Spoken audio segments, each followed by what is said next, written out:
Okay, very good. సరే, మన మధ్యలో ఉన్నటువంటి ప్రతాప్ సార్ గారు కూడా మనల్ని ఉద్దేశించి నేను మాటలు మాట్లాడాల్సిందిగా కోరుచున్నాం. ఒకసారి గట్టిగా చెప్పండి కూడా సార్.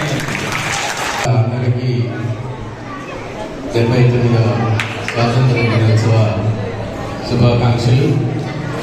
ఈ కార్యక్రమానికి మమ్మల్ని ఆహ్వానించినటువంటి ఫాదర్ అశోక్ గారికి, ప్రసాద్ గారికి, మరొక ప్రసాద్ గారికి, మా గురువు రత్నారెడ్డి గారికి, ప్రియమైనటువంటి చిన్నారులకు, తల్లిదండ్రులందరికీ కూడా సాయంకాలం నమస్కారం. ఈరోజు స్వాతంత్రం మనందరం కూడా ఈ రకంగా సంతోషంగా ఈ రోజుని పండుగ వాతావరణంలో జరుపుకోవడానికి ఎంతోమంది మహనీయుల కృషి, వారి యొక్క త్యాగ ఫలితం, అదేవిధంగా ఎంతోమంది అసువులు బాబతేనే ఈరోజు మనం స్వతంత్రంగా ఈరోజు సంతోషంగా ఉండగలుగుతున్నాం. వారందరినీ స్మరించుకోవాల్సినటువంటి రోజు ఇది.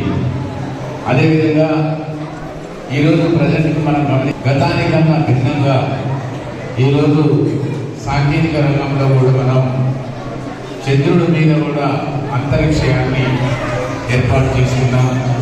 అదేవిధంగా మన దేశాన్ని గమనిస్తే ఈరోజు ఎక్కడ కూడా ఒకసారి పొరుగు దేశాలు పాకిస్తాన్ ఒకసారి తన మీద కవింపు చర్యలు చేపడితే ఆపరేషన్ సింధూర్ పేరుతోటి కేవలం 24 గంటల్లోనే మన సైనికులు వారి మీద విరుచుకుపడి వారిని నాశనం చేసి విజయోత్సవంగా మళ్ళీ తిరిగి రావడం జరిగింది.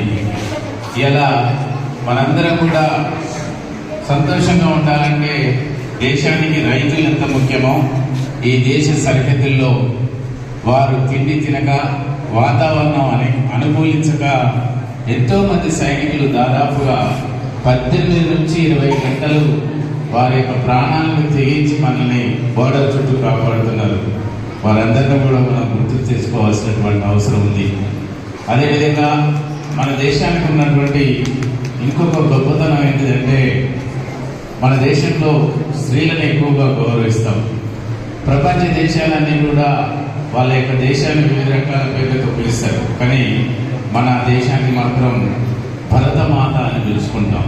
అది మన దేశానికి ఉన్నటువంటి గొప్ప అవకాశం, అదేవిధంగా గొప్పతనం కూడా భావించాలి.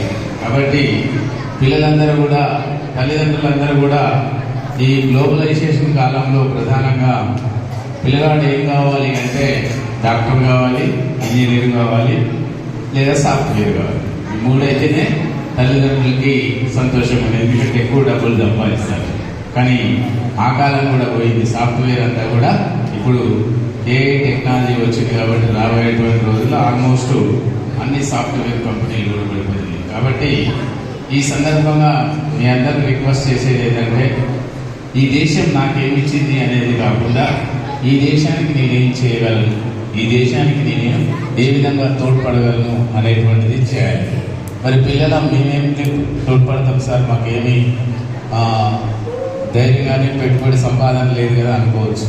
మీరు ఈ దేశానికి ప్రధానంగా ఒక చిన్న పని, మీరు పెద్ద అయ్యేంత వరకు మీ బర్త్డే కానీ, మీ తల్లిదండ్రుల బర్త్డే కానీ, లేదా మీ స్నేహితుల బర్త్డే కానీ ఒక్క చెట్టు నాటండి, ఒక మొక్కని నాటండి. మీరు 18 సంవత్సరాలు జరిపారు. మీరు సంపాదన తర్వాత మీ సంపాదనలో వీలైతే అవకాశం ఉంటే ఒక్క నెల జీతాన్ని దేశం కోసం, సైనికుల కోసం ఖచ్చితంగా మీరు దానం చేయాలనేటువంటిది కోరుకుంటూ, ఎంతోమంది కళలు కన్నటువంటి నూతన భారతదేశాన్ని మనం చూడాలి. మేము చిన్నప్పటి నుండి కూడా భారతదేశం అభివృద్ధి చెందుతున్నటువంటి దేశం అని చదువుకుంటూ వచ్చాము.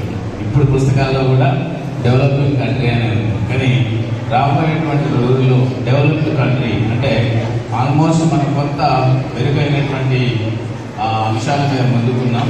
ఇప్పుడు ప్రపంచంలో కూడా ఆర్థికంగా కూడా మనం 4వ స్థానంలో ముందున్నాం. కాబట్టి విద్యార్థులందరూ కష్టపడి చదివితే, మీ యొక్క కర్తవ్యాన్ని మీరు నిర్వహిస్తే ఖచ్చితంగా ఉంటుంది, దేశ ప్రగతిలో ముందుంటారు.